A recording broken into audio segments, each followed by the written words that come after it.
الرجيم بسم الله الرحمن الرحيم إن الله يأمركم أن تؤدوا الأمانات إلى أهلها وإذا حكمتم بين الناس أن تحكموا بالعدل إن الله نعم يعظكم به إن الله كان سميعا بصيرا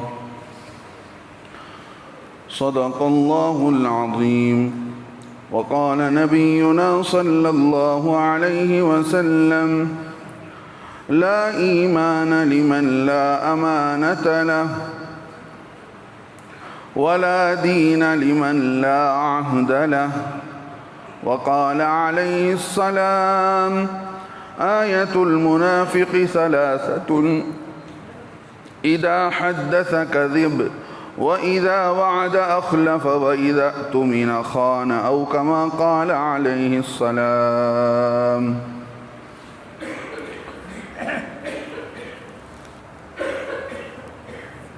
محترم بزرگوں،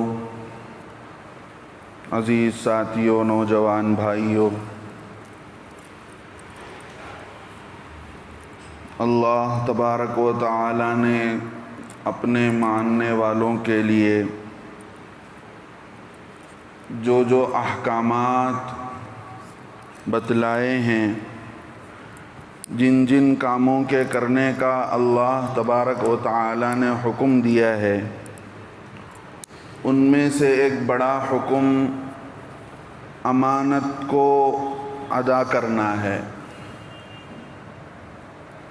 امانت داری یہ ایمان کا بہت بڑا حصہ شمار کیا جاتا ہے۔ جس کے اندر جتنا ایمان ہوتا ہے وہ اتنا امین ہوتا ہے، وہ اتنا سچا ہوتا ہے، اس کے اندر کی امانت اور دیانت اتنی صاف اور ظاہر ہوتی ہے۔ جس کے اندر جتنی ایمان کی کمی محسوس ہوتی ہے، وہ آدمی اتنا ہی اندر سے دھوکہ دینے والا، خیانت کرنے والا اور امانت کا لحاظ نہیں کرنے والا ہوتا ہے۔ دو چیزیں ہوتی ہیں جس کی وجہ سے آدمی کو ان مصیبتوں میں پڑنا ہوتا ہے۔ ایک حرص و لالچ ایسی بری چیز ہے جو انسان کو کسی بھی کام پر مجبور کر دیتی ہے۔ انسان اپنے مرتبے سے گرتا چلا جاتا ہے، اپنے مقام کو پہچانتا نہیں ہے کہ میرا مقام کیا ہے، میری پوزیشن کیا ہے۔ اللہ نے مجھے ایمان والا بنایا ہے، مجھے کلمے کی دولت نصیب فرمائی ہے۔ اپنی پوزیشن کو بھول کر، مقام کو بھول کر آدمی دنیا کی حرص و لالچ میں پڑ کر کسی بھی طریقے سے مال کو جمع کرنا شروع کر دیتا ہے۔ نمبر دو، اسے اپنی زندگی بہت لمبی معلوم ہوتی ہے کہ ہم آج گناہ کر لیں گے تو پھر کل موقع ملے گا تو کل توبہ کر لیں گے، اور اس مال کی محبت اسے یہ نہیں سمجھاتی کہ جو ہے یہ گناہ ایسا ہے کہ جو اللہ کے معاف کرنے سے بھی معاف نہیں ہوتا، بلکہ صاحب حق معاف کرنا پڑتا ہے۔ جس کے ساتھ میں نے خیانت کیا ہے، جس کے ساتھ میں نے بدعہدی کی ہے، اس کے معاف کرنے سے معاف ہوتا ہے۔ اللہ تبارک و تعالی نے جگہ جگہ ایمان والوں کی صفات بیان فرمائی کہ جو لوگ ایمان والے ہوتے ہیں وہ اپنی امانت کا اور اپنے عہد و پیمان کا، جن باتوں پر ان سے اقرار کرا لیا جاتا ہے، وہ ان چیزوں کا بڑا لحاظ کرتے ہیں، بڑا خیال کرتے ہیں۔ جس بات کی امانت آپ کو دی گئی ہے، جو چیز آپ کے پاس امانت کے طور پر رکھی گئی ہے، یا آپ نے کسی دوسرے سے امانت کوئی چیز لے لی ہے، اور جس کے بھروسے پر تم کسی جگہ پر قائم ہو، مالک نے بھروسہ کیا کام کرنے والے پر کہ یہ امانت دار ہوگا، تو اس نوکر کا یہ حق بنتا ہے کہ اپنے مالک کے ساتھ پوری امانت داری برتے، ذرا بھی خیانت کا برتاؤ نہ کرے، چھوٹے سے چھوٹے معاملات سے بھی بہت پرہیز کرے۔ یہ ایمان والے کے ساتھ مطالبہ کیا گیا۔ ایک مرتبہ اللہ کے نبی صلی اللہ علیہ وسلم اپنے صحابہ کو لے کر کعبۃ اللہ میں داخل ہو رہے تھے۔ بیت اللہ کی چابی حضرت ابو طلحہ رضی اللہ عنہ کے پاس تھی، اس وقت تک وہ مسلمان نہیں ہوئے تھے، اور اللہ کے نبی صلی اللہ علیہ وسلم اپنے کچھ صحابہ کو لے کر مکے میں بیت اللہ میں داخل ہوئے، لیکن کہ بیت اللہ کی چابی نہ ہونے کی وجہ سے بیت اللہ بند تھا۔ اور جب ابو طلحہ رضی اللہ عنہ آئے تو اللہ کے نبی صلی اللہ علیہ وسلم کو برا بھلا کہا اور بہت سختی کے ساتھ پیش آئے، چونکہ اللہ کے نبی علیہ السلام کو نہیں پہچانتے تھے کہ یہ نبی ہیں، ایمان نہیں لائے تھے۔ تو اللہ کے نبی علیہ السلام نے فرمایا ابو طلحہ سنبھل کر تھوڑا لحاظ کرو، پھر وہ دن کیا ہوگا جس دن یہ چابی میرے ہاتھ میں ہوگی اور میں جسے چاہوں گا اس کے حوالے کروں گا۔ ابو طلحہ رضی اللہ عنہ فرمانے لگے اللہ کے نبی علیہ السلام اگر وہ دن ہوگا تو انہوں نے کہا، اللہ کے نبی نے کہا اے محمد اگر وہ دن جس دن آپ کے ہاتھ میں کعبۃ اللہ کی چابی چلی جائے گی، وہ دن قریش مکہ کے لیے نہایت ہی ذلت اور تباہی کا ہوگا۔ اس دن گویا مکے کے کافروں کی تباہی اللہ نے لکھ دی ہوگی۔ اللہ کے نبی علیہ السلام نے فرمایا نہیں، اس دن تو مکے والوں کے لیے، قریش والوں کے لیے تو بڑی ہی عزت کا دن ہوگا۔ یہ بات ہوئی، زمانہ بدلا، اللہ کے نبی علیہ السلام مکے سے ہجرت کر کے مدینے کو گئے، پھر مدینے سے ہوتے ہوئے اللہ کے نبی علیہ السلام فتح مکہ ہوا، مکہ پورا فتح ہوا۔ جو لوگ اللہ کے نبی علیہ السلام کے دشمن تھے وہ سارے معاف کیے گئے، جو اللہ کے نبی علیہ السلام کے خون کے پیاسے تھے ان کو بھی معاف کیا گیا، اور اللہ کے نبی علیہ السلام کے ہاتھ میں کعبۃ اللہ کی چابی آئی۔ اللہ کے نبی علیہ السلام کعبۃ اللہ کو اپنے ہاتھوں سے چابی سے کھولا، اندر گئے، 2 رکعت صلاۃ الشکر پڑھ کر اللہ کا شکریہ ادا کیا۔ پھر اللہ نے حکم دے دیا تھا کہ اسی خاندان میں یہ چابی رہے گی، ابو طلحہ رضی اللہ عنہ کے خاندان میں ہی قیامت تک یہ چابی رہے گی، یہ اللہ کا حکم ہو چکا تھا۔ لہٰذا اللہ کے نبی علیہ السلام نے پھر ابو طلحہ کو بلا کر ان کے حوالے کیا، اور وہ دن یاد آ گیا ابو طلحہ کو جس دن میں نے اللہ کے نبی کے ساتھ یہ برتاؤ کیا تھا۔ آپ کے اخلاق اور آپ کی خوش دلی اور آپ کی وسعت قلبی کہ دشمن کو معاف کیا جا رہا ہے، جس دشمن نے کعبے سے اللہ کے نبی علیہ السلام کو دھکا دے کے داخل نہیں ہونے دیا تھا، لیکن آج اللہ کے نبی کے ہاتھ میں چابی آئی ہے تو وہ کتنے اخلاق سے پیش آ رہے ہیں۔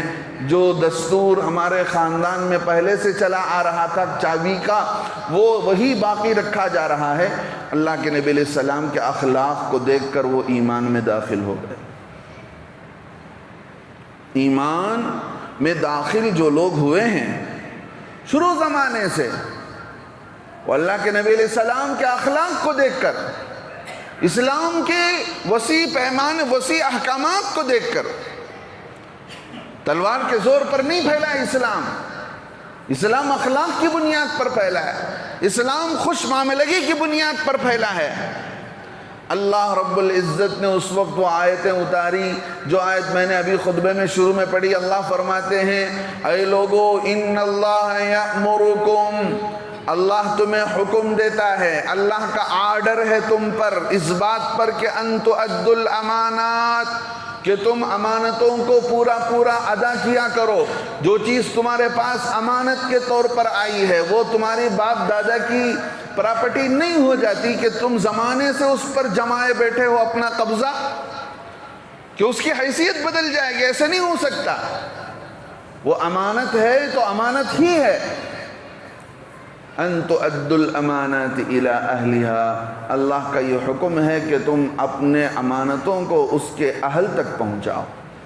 جیسا کہ اللہ کے نبی علیہ السلام نے اس چابی کو اللہ کے کہنے پر حضرت ابو طلحہ کو واپس کیا، قیامت تک کے آنے والے انسانوں کو یہ بتلایا جا رہا ہے کہ دیکھو جو بھی امانت تمہارے پاس ہے، جس شکل میں ہے، جس صورت میں ہے، کسی کے حق کی شکل میں، کسی کے قرض کے پیسوں کی شکل میں، کسی کی پراپرٹی کی شکل میں، کسی کے دکان کی شکل میں، جس شکل میں بھی ہو تمہارے پاس امانت، سالوں سال گزر جانے سے اس امانت کے تم مالک نہیں بن جاؤ گے۔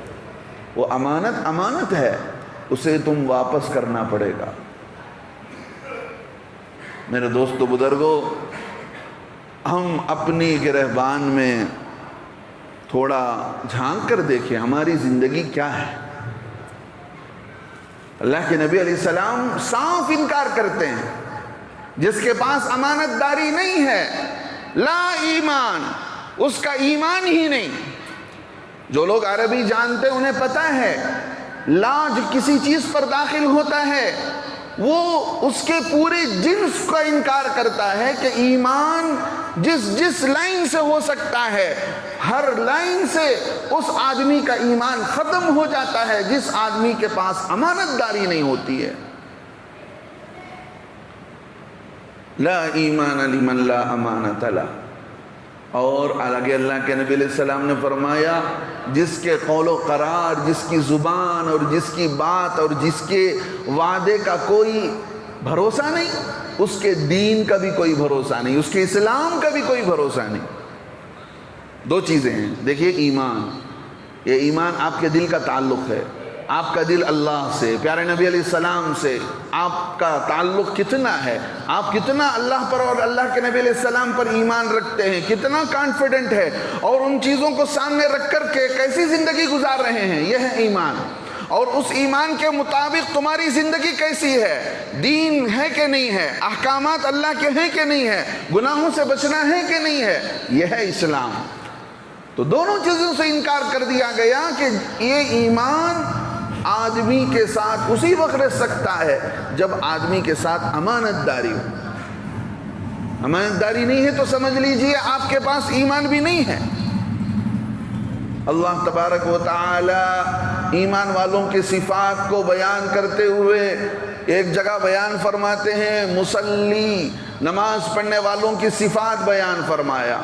وہ نماز پڑھنے والے کیسے ہوتے ہیں؟ جن کی زندگی میں نماز قائم ہوتی ہے، جن کی زندگی میں نماز قائم ہوتی ہے، نماز ہی نہیں، نماز کے راستے سے پورا دین ان کی زندگی میں داخل ہو چکا ہوتا ہے۔ اللہ فرماتے ہیں یہ ایمان والے اللہ کے سامنے سر جھکانے والے ایسے ہوتے ہیں کہ جو اپنے امانت کا پورا خیال رکھتے ہیں، پورا خیال رکھتے ہیں۔ ایسے نہیں کہ سارا سب کچھ ملا لیا گیا، لوگ لحاظ ہی نہیں کرتے۔ کسی غریب کا پیسہ آیا استعمال کر لیے، کسی یتیم کا مال آیا اپنے مال کے ساتھ ملا لیے، دل کو سمجھا لیا کہ بعد میں دے دیں گے، پھر بعد میں یتیم کو عطا کر دیں گے، لیکن اندر کا چور اور نفس جو انسان کو برباد کرنے کے لیے بیٹھا ہوا ہے، وہ نفس اسے مال کی محبت میں ادا نہیں کراتا۔ الٹا اگر کوئی پوچھنے پر آ جاتا ہے تو اس سے دشمنی کی جاتی ہے، اس سے جو ہے سلوک بدل جاتا ہے، اس کے ساتھ معاملہ بد اخلاقی کا کیا جاتا ہے۔ اللہ فرماتے ہیں کہ دیکھو یہ نماز پڑھنے والے مصلی جو ہیں، ایک جگہ اللہ نے ان کے صفات بیان کرتے ہوئے فرمایا یہ امانت کا بڑا خیال رکھتے ہیں، امانت کا بڑا خیال رکھتے ہیں، کہ جس کی چیز ہوتی ہے وہ اس کے بارے میں بڑی سوچ و فکر رکھتے ہیں کہ یہ چیز فلاں کی ہے تو فلاں ہی کو ادا کرنا ہے۔ اللہ کے نبی علیہ السلام فرماتے ہیں یُتْبَعُ الْمُؤْمِنُ عَلَى الْخِلَالِ كُلِّهَا، کہ ایمان والے کو پیدا کیا جا سکتا، ایمان والا پیدا کیا جا سکتا ہے ہر بری طریقے پر، ہر برے عادت پر۔ کیا مطلب؟ ماں باپ اگر برے ہیں، ان کا طور طریقہ غلط ہے، تو اسی فطرت اور مزاج پر تقریباً بچہ پیدا کیا جاتا ہے۔ اللہ کے نبی فرماتے ہیں الا الخیانۃ والکذب، کسی بھی ایمان والے بچے کی پیدائش خیانت کے مزاج پر، دھوکہ دھڑی کے مزاج پر اور جھوٹ کے مزاج پر کسی ایمان والے بچے کی پیدائش نہیں ہوتی ہے۔ ان کے ماں باپ کا دھوکہ دینا اور جھوٹ، اس بنیاد پر بچے کی پیدائش نہیں ہوتی ہے۔ کیا مطلب؟ ایمان والے کے اندر ہر برائی ہو سکتی ہے سوائے دھوکے کے اور جھوٹ کے۔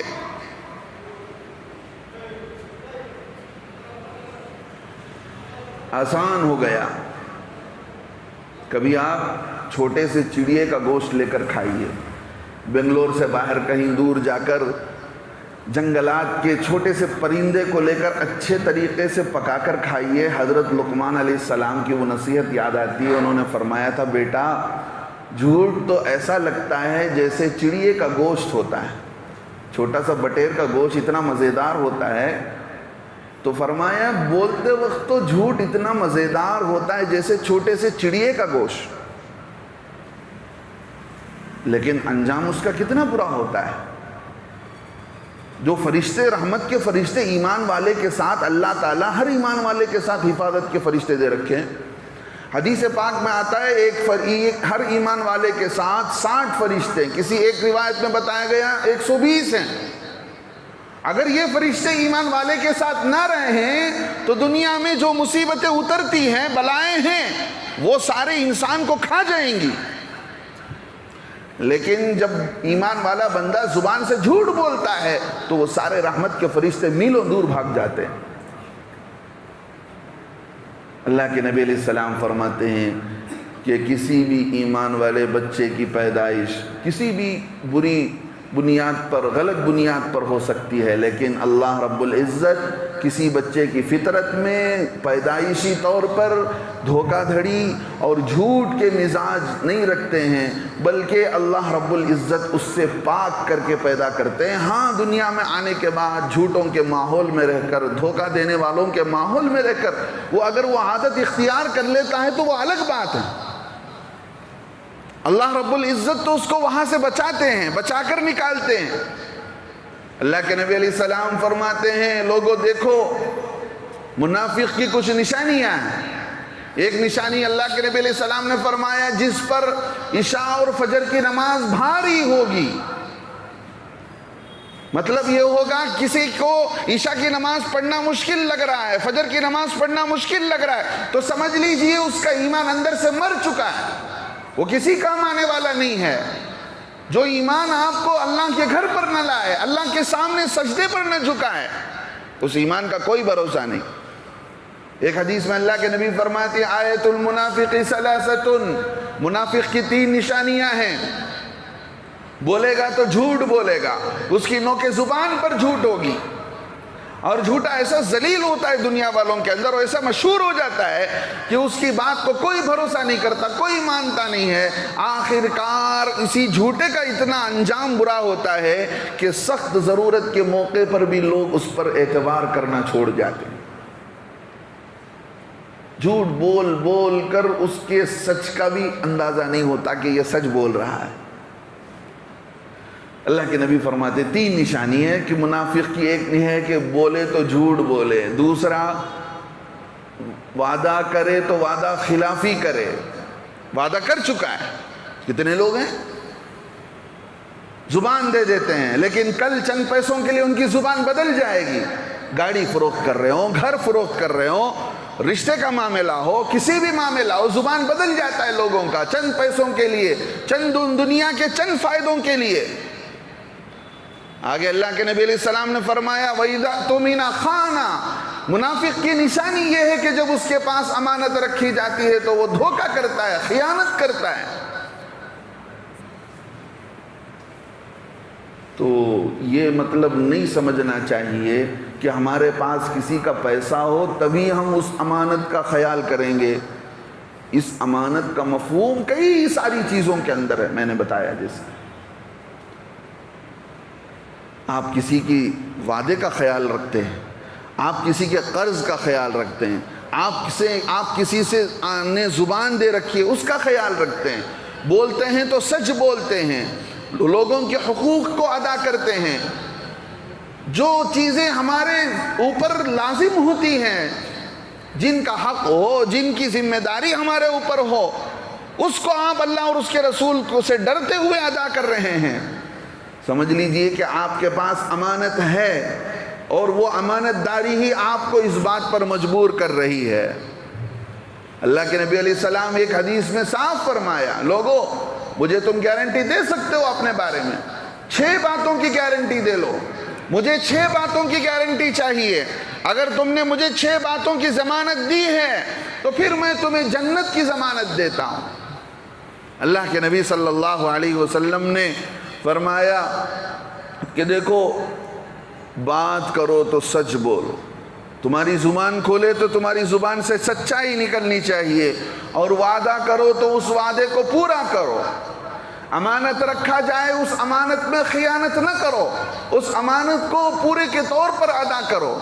آگے اللہ کے نبی علیہ السلام نے فرمایا شرمگاہ کی حفاظت کیا کرو، اللہ رب العزت نے اس کو امانت کے طور پر دیا ہے، اس امانت کو جہاں ادا کرنا چاہیے، اس امانت کو جہاں رکھنا چاہیے وہیں رکھا جائے گا، لہذا شرمگاہ کی حفاظت کی جو ذمہ داری، جو گارنٹی دیتا ہے، آگے اللہ کے نبی نے فرمایا اپنی زبان کی جو گارنٹی دیتا ہے، یہ زبان، حدیث میں اللہ کے نبی فرماتے ہیں صبح ہوتی ہے تو سارے اعضاء جسم کے اس زبان کے سامنے ہاتھ جوڑتے ہیں، بھائی تو اگر صحیح رہے گا تو پورے ہم کو سلامتی ملے گی، ہم کو سکون ملے گا، کسی سے گالی سننے کا بھی موقع نہیں ملے گا، ہمیں لوگ عزت کریں گے۔ اگر تو بگڑ جائے گا تو تیرے بگڑنے کی وجہ سے پورے جسم کے لیے خرابی آ جائے گی اور پورے جسم کے لیے نقصان آ جائے گا، لہذا زبان کی گارنٹی جو دے دے، شرمگاہ کی حفاظت جو کر لے، 6 نمبر پر اللہ کے نبی نے فرمایا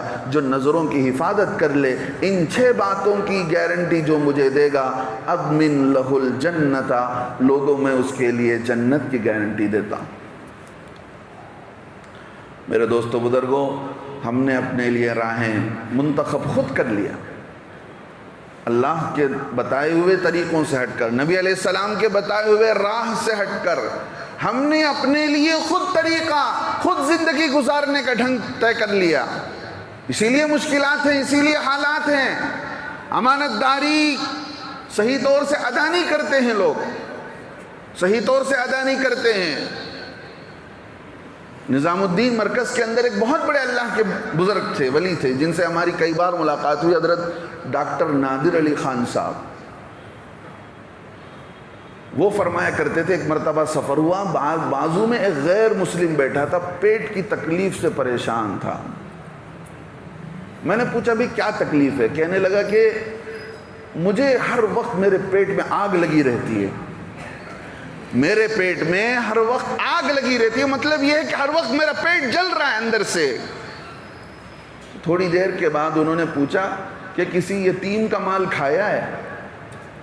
تو اس نے کہا ہاں بہت کھایا ہے۔ تو کہا اللہ فرماتے ہیں اپنے کلام پاک کے اندر، ان الذین یأکلون اموال الیتامی ظلما انما یأکلون فی بطونہم نارا، جو ظلم و زبردستی کے ساتھ یتیموں کا مال ہڑپ کر لیتے ہیں، وہ اپنے پیٹ میں انگار بھرتے ہیں۔ یہ ایمان والوں کے ساتھ خاص نہیں ہے، اگر نافرمانی کافر بھی کرتا ہے اس زمین پر، جو بھگتنا اسے بھی پڑے گا، اس پر بھی اللہ کی پھٹکار اترے گی۔ میرے دوستو بزرگوں، امانت کا بڑا لحاظ کرنا چاہیے، یتیموں کا مال ہو، غریبوں کا مال ہو، غریبوں کا حق ہو۔ حضرت ابو رافع رضی اللہ عنہ فرماتے اللہ کے نبی علیہ السلام کے ساتھ میں جنت البقیع میں مدینہ منورہ کے قبرستان میں داخل ہوا، اللہ کے نبی علیہ السلام کی زبان سے اف اف کی زبان ایسی نکل رہی تھی، ایسی آواز۔ میں نے پوچھا اللہ کے نبی علیہ السلام کوئی تکلیف ہوئی میں نے کچھ غلط کام کیا ہو؟ اللہ کے نبی علیہ السلام نے فرمایا بات وہ نہیں ہے، بات یہ ہے کہ ایک آدمی کو میں نے زکوٰۃ وصول کرنے کے لیے، زکوٰۃ کلیکٹ کرنے کے لیے رکھا تھا، وہ زکوٰۃ کا چندہ جمع کرتا تھا، لیکن اسے زکوٰۃ میں ایک کرتا ملا تھا، اس نے اس کرتے کی خیانت کی اور ہم سے چھپا کر اس نے وہ کرتا پہنا، آج انگارے کا کرتا اس کے قبر میں پہنایا جا رہا ہے۔ اس کے اس حالت پر میں افسوس کر رہا ہوں، میں تڑپ رہا ہوں۔ نبی علیہ السلام کے صحابی زکوٰۃ میں ملے ہوئے ایک کرتے کو بغیر اللہ کے نبی کی اجازت کے پہن لیں تو ان پر قبر کا عذاب آتا ہو، ہمارا اور آپ کا کیا حال ہوگا؟ جو لوگ اداروں پر بیٹھے ہیں، مسجد اور مدرسوں کے ذمہ دار بنے بیٹھے ہیں، حساب و کتاب پاک نہیں رکھتے، وقف بورڈ کے حوالے ہے تو وقف بورڈ والوں کو پیسے دے کے بھیج دیتے ہیں اور وہ بھی رشوت خور بنے ہوئے ہیں، پورے کا پورا خاندان برسوں سے بیٹھا ہوا ہے۔ کتنے ایسی مسجدیں ہیں جن کو میں جانتا ہوں شہر بنگلور کے اندر، مسجد اور مدرسے کو اللہ، کچھ لوگ ہیں بہت اچھے لوگ بھی ہیں، ایسے نہیں کہ سب لوگ، کچھ ایسے ناہنجار ہیں، اللہ معاف فرمائے۔ ہمارے ایک مول صاحب ہیں، انہوں نے بتایا کہ ان کی مسجد کے اندر مدرسہ چل رہا تھا، میں خود جانتا ہوں اس محلے کو، نام لینا نہیں چاہتا۔ اب مدرسہ جب بند ہوا، مدرسے کے نام پر جو زکوٰۃ اور صدقات کے پیسے آئے تھے، اب کمیٹی میں بات چیت ہو رہی ہے کہ ان پیسوں کا کیا کیا جائے۔ صدر صاحب تو اللہ کے خاص بندے تھے، انہوں نے کہا کہ دودھ میں پانی مل گیا ہے، اب تو اس کو الگ نہیں کر سکتے، سارا مسجد کے اکاؤنٹ میں ڈال دو۔ یاد آپ کو معلوم ہے ایسے لوگوں کے ساتھ کل قیامت کے دن اللہ تعالیٰ کیا کریں گے؟ ان کے گردنوں کو اللہ تعالیٰ کیسے جہنم میں ناپیں گے؟ صدقہ اور زکوٰۃ غریبوں کا حق ہوتا ہے۔ آپ کو ادارے کا ذمہ دار اس لیے تھوڑی بنایا گیا کہ آپ مسجد کے پاک مال میں اس زکوٰۃ کے مال کو لا کر داخل کر لیں۔ ایک مثال میں دے رہا ہوں، اگر اندر جایا جائے تو ایسے کتنے ادارے ہیں گٹر سے ناپاکی ہی نکلتی ہے۔ لہذا میرے دوستو بزرگوں، زندگی کا بھروسہ مت کرو کہ زندگی ہمیشہ رہنے والی ہے۔ حضرت عبداللہ ابن عمر فرماتے ہیں، اللہ کے نبی علیہ السلام میرے مونڈے پر ہاتھ رکھ کر فرمایا، کن فی الدنیا کأنک غریب، دنیا میں رہو تو اجنبی کی طرح۔ جس نئے گاؤں میں تم پہنچے ہو اس گاؤں کو نہیں جانتے ہو کہ وہاں کی گلی کیا ہے، محلے کیا ہیں، اس گاؤں میں تم کیسے رہو گے؟ اجنبی کی طرح ادھر ادھر دیکھتے ہوئے۔ دنیا میں ایسی زندگی گزارنی پڑے گی، او عابر سبیل، یا راستہ چلتا ہوا مسافر جیسے زندگی گزار رہا ہوتا ہے ایسے زندگی گزارو۔ میرے دوستو بزرگوں، ہم مانتے ہیں، ہم جو ہے اس بات پر مانتے ہیں کہ دنیا مسافر خانہ ہے، ایمان تو ہے، لیکن دل و جان سے اس کو مسافر خانہ سمجھ کر زندگی گزارنے کے لیے تیار نہیں۔ ایک تصویر آئی تھی، ہو سکتا ہے کہ سچی ہو، پڑوس ملک کے اندر بہن گئی ہے بھائی کے تدفین کے وقت میں، وہاں قبرستان پر کھڑے ہو کر بھائی کے لیے بد دعا کر رہی ہے، یا اللہ اس نے جیسے مجھے اپنے حق کو ادا نہیں کیا۔ ماں باپ بچوں کا حق ہوتا ہے، شادی کے بعد بھی بہنوں کا حق ہوتا ہے، جو لوگ ادا نہیں کیے ہیں علماء سے معلوم کریں، دین جانیں۔ اگر آپ نے خود شادی کیا ہو اس وقت بھی بہن کا حق بنتا ہے کہ باپ کی پراپرٹی میں سے بہنوں کا حق ادا کیا جائے۔ وہ بد دعا کر رہی تھی، یا اللہ جیسے اس میرے بھائی نے میرے ماں باپ کی وراثت سے مجھے دور رکھا، تو بھی اسے اپنی رحمت سے دور رکھنا۔ اندازہ کر کے دیکھیں سگی بہن کتنا دل جلا ہوگا۔ یہ حال ہے میرے دوستو بزرگوں، ہمارے امانت کا خیال ہم کتنا کرتے ہیں، اور جو ہے ہم دوسروں کے حق کو ادا کرنے میں کتنا درد رکھتے ہیں۔ اور اللہ کے نبی علیہ السلام نے فرمایا، جیسے اس سے پہلے بھی میں نے قیامت کے قریب کے نشانیوں کو بیان کرتے ہوئے ایک حدیث بتایا کہ قیامت کے قریب ایسے ہی ٹھگنے والوں پر دنیا بھروسہ کرے گی، ایسے ہی چونا لگانے والوں کو لوگ امانت دار سمجھیں گے اور امانت دار کو دھوکے باز سمجھیں گے۔ قیامت کے قریب امانت داری اتنی ختم ہو جائے گی، اللہ کے نبی فرماتے ہیں یہ ایسا کہا جائے گا کہ فلاں گاؤں کے اندر ایک آدمی امانت دار رہتا ہے، فلاں قبیلے کے اندر ایک آدمی امانت دار رہتا ہے، یعنی امانت داری اتنی زیادہ ختم ہو جائے گی۔ لہذا اللہ سے ڈرتے رہنا چاہیے، لوگوں کے حقوق کو ادا کرنے میں۔ میرے دوستو بزرگوں، بہت زیادہ ڈرنے کی ضرورت ہے۔ یہ مت سمجھیے کہ ہمیشہ رہے گی، آپ اور میں ہمیشہ رہیں گے، یہاں کوئی نہیں رہا ہے، بلکہ یہ جو کچھ ہمیں دیا گیا ہے امتحان کے طور پر دیا گیا ہے، اس کو مسافر خانہ جان کر لوگوں کے حقوق کو ادا کرتے ہوئے، لوگ کہتے ہیں کہ ہمیں حق ادا کرنا ہے، دینا ہے، لیکن زندگی پر بھروسہ ہوتا ہے کہ اور جئیں گے، پھر دیں گے، بعد میں ادا کر دیں گے۔ ٹال مٹول کرنا، اللہ کے نبی علیہ السلام نے فرمایا مَثُلُ الْغَنِيِّ ظُلْمٌ، جس کے پاس پیسہ ہے، مان لیجئے کہ آپ نے میرے پاس قرض لیا ہے، آپ کے پاس پیسہ ہے، آپ ٹال مٹول کرتے جا رہے ہیں، مجھے نہیں ادا کر رہے ہیں، تو آپ ظالم ہوئے۔ مالدار کا ٹال مٹول کرنا ظلم ہے، بنا کسی وجہ کے آپ ٹال مٹول کر رہے ہیں لوگوں کے حق دینے میں، امانت داری کو ادا کرنے میں، قرض کو واپس کرنے میں۔ یہ وہ چیزیں ہیں جو ہماری نماز کو بھی برباد کر دیتی ہیں، ہمارے حج و عمرے اور روزوں کو بھی برباد کر دیتی ہیں۔ اللہ سے دعا کی ضرورت ہے، اللہ سے توبہ کیجئے، استغفار کیجئے۔ ایک ایک پیسہ بھی اگر کسی کا ہو، ہر ایک کے حق کو ادا کر، بہت دنیا سے جاتے ہوئے لوگوں پر ہمارا حق رہ جائے لیکن ہم پر کسی کا حق نہ رہے، یہ اللہ سے ہمیشہ دعا کرنی چاہیے۔ اللہ سے دعا ہے اللہ تعالی ہم سب کو عمل کی توفیق